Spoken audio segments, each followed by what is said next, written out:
Hi everyone, welcome back to this second of two videos in the resources section of my website. This is a really comprehensive and definitive checklist of what we use every time we sit down with clients and what we take them through.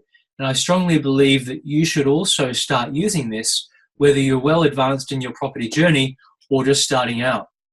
What I'll do is I'll just share the screen to start going through the checklist with you. First of all, it's important to understand why you need to consider using this checklist every time. It tells you everything you need to know and find, and also what you need to collate to make a more informed decision. And it saves you a huge amount of time and avoids haphazardly trying to find data and not fully understanding or appreciating what that data might be telling you. Because you're making a more informed decision, it goes hand in hand with my blueprint, which I really strongly recommend that you watch before watching this video. You need this checklist to find a better location and property to fit within your plan. I think most people may find 25% of this data, so they never really find the property they could have found, and their portfolio will never reach its full potential. At the end of the day, you really want to avoid a 500 grand mistake. Now, here's some of the things we'll go through to make sure you've got as much information as possible before you start.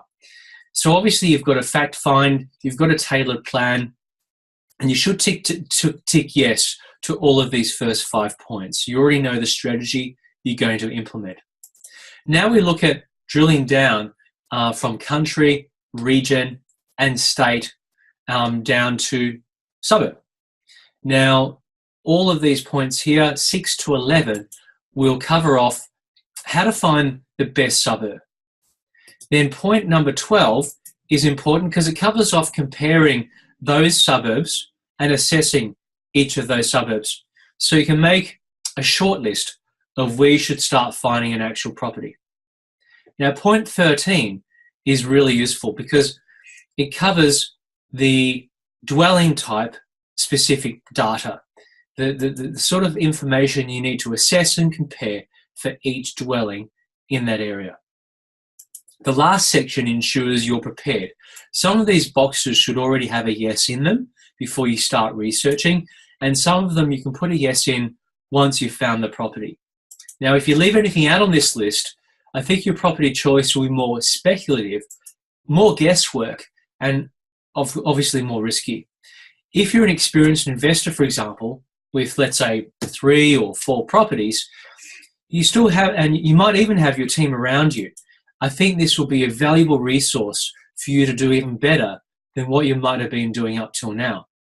There are also some of you that are just starting out and wish to buy a second or third property. You might be infrequent investors, and you'll probably say, well, I haven't been using most of these things on this checklist. Now you have your blueprint and checklist. Your next step is to click on the Readiness to Invest button to answer a few simple questions. This tells us both whether investing in property is right for you now. I look forward to helping some of you build security for your future. Thanks. Take care.